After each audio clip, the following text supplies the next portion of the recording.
हिजोको भला कस्तो लाग्यो त्यो उताको त्यो कमेन्ट गरिदिनु होला होइन। हामी चाहिँ लगाइ चाहिँ यो कुहिने भिर चाहिँ है, हामी चाहिँ उता बाइक दिदीको सामान छोड्न जानु थियो अनि बाइक चाहिँ त्यहीँ राख्यौँ। बाटोहरू यहाँ बन्दै रहेछ त्यही भएर। अनि यही यो कुहिने भिर चाहिँ यस्तो महा बाटो बन्दैछ जहिले नि बर्खा त पहिरो लाउँछ यस्तो। अहिले हेरौँ यहाँ त्यहाँ रहेछ लास्ट अप्ठ्यारो बाटो त्यही भएर हो। हेरौँ है त कहाँ अप्ठ्यारो बाटो भन्ने त्यहाँ त रहन्छ छिराउने ठाउँ त्यही भएर अनि लिन पाइएन है। ल यहाँ चाहिँ यस्तो रहेछ र अनि बाइक ल्याउन छिराउन अब इमर्जेन्सी नफर्किने गरेर भएको भए चाहिँ लानु मिल्थ्यो बाइक होइन। हामी चाहिँ अहिले फर्किहाल्ने त्यहाँ उता डिलपारी त्यो सामान छोडेर त्यही भएर। अनि यहाँ चाहिँ यस्तो बाटो रहेछ त्यही भएर जुस ल्याउन चाहिँ मिल्दो रहेछ। ठिक छ अहिले चाहिँ यता बाटो बनाउँदैछन्। अनि हिजोको भलक चाहिँ कस्तो लाग्यो गाइस त्यो यस्तो यहाँ नि यस्तो हिलो रहेछ बाटो बनाउनु लगाएर। अहिले त पहिला त्यहाँ थियो अहिले त यहाँ माथि सिधा बनाइदिन्छ बाटो त सिधा। यहाँ मुनि त थियो पहिलाको अहिले यहाँ उब्रिँदै टक्क यहाँ कुना छ धारो म देखाउँछु। यहाँ छ ठ्याक्कै यो धारो कतिलाई याद छ यो धारोबाट सिधै बनाइदिन्छ अहिले त बाटो। उकालो आउनु पर्दैन उहाँ पर हाल्ली उकालो त्यहाँ यस्तो पानी छ। यहाँ यस्तो बेरेघर ए बा यो बेरेघरको त लास्ट नयाँ रहेछ यार यो त लास्ट इच्छा नयाँ रहेछ। यहाँको चाहिँ सर सबभन्दा डर लाग्ने भिर यो भिर खस अन्त यस्तो भिर छ। अनि एउटा यहाँ चाहिँ एउटा खतरा कुरा बनाहाली चौतारी बस्ने देउराली डाँडा क्लबले बनाइदिए रहेछ यस्तो बनाइदिएको छ। यहाँबाट आउँदा त सर यहाँ त खस्नेलाई त यो बनाउन त बनाएको नि यहाँ रेलिङ नै हाल्न पर्ने नत्र त लास्ट जोखिम हुन्छ नि। ल यो भिडियो यताको थिराकोले हो हेर्नुहुन्छ भने चाहिँ योमा चाहिँ बनाउन पऱ्यो गाई चाहिँ ए बा यहाँ त छङ भिड यस्तो डर लाग्ने आमामा यता बरङतिर भयो यस्तो छ। अरू ठिकै छैन कोही केटाकेटीहरू त हो क्या रमाइलो अब जोसमा मै आएँ नि टक्क यहाँ त चाहिँ एउटा यस्तो रेलिङहरू हालिदिनु पर्छ नत्र खस्यो भने झा हुन्छ। तपाईँहरूले यो बनाएको केही साह्रो हुन्न होइन।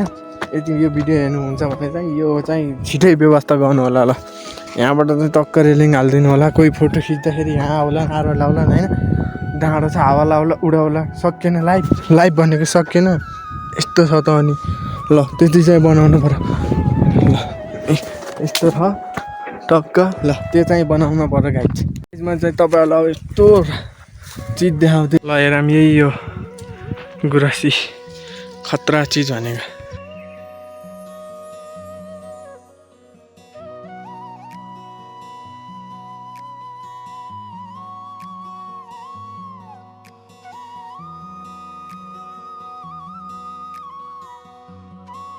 यिनीहरूले गाइस एउटा दुईवटा टिप्यो अहिले जाने बेला टिप्ने क्या तन्ने अहिले किन टिपेर खेर हाल्ने होइन यस्तो यहाँ नि रहेछ।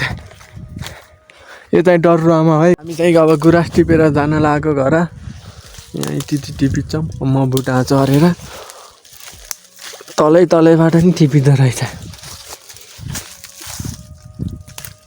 राम्रो धुकिलो जाने यस्तो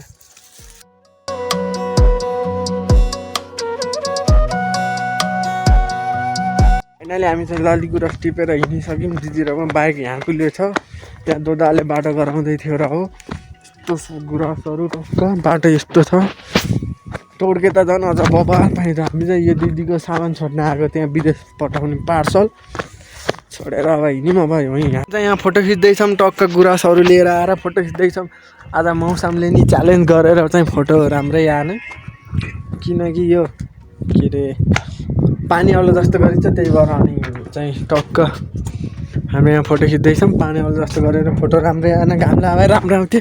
ल हामी चाहिँ आइसक्यौँ यहाँ राखेर गएको बाइक यहाँ राखेर यस्तो डिलबाट उता पारि गएको हामी चाहिँ अब यहाँ घर जानुपर्ने हुन्छ। हामी उता त बाटो देखिने घर ल यहाँ हामी चाहिँ हिँड्यो अगाडि गुराँस हालेर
अलिलाई चाहिँ मैले स्कुलसम्म छोडेर आउँछु होइन। ल आजको बेला यति नै, बाई बाई। ल बाई बाई भन। म चढ्दैछु भन। केमा? खै सरी नै। ल चढ्यो मैले चाहिँ अहिले भान्जीलाई चढाएर पनि टक्क बाइकहरू यहाँ यता गलाटो छिराएर यहाँ लिएर राखिसकेको छु। यस्तो टक्क यस्तो देख्न सकिन्छ। ल आजको भला यति नै गाइस, बाई बाई। अर्को भिडियोमा बवाल भिडियोमा भेट्ने छौँ।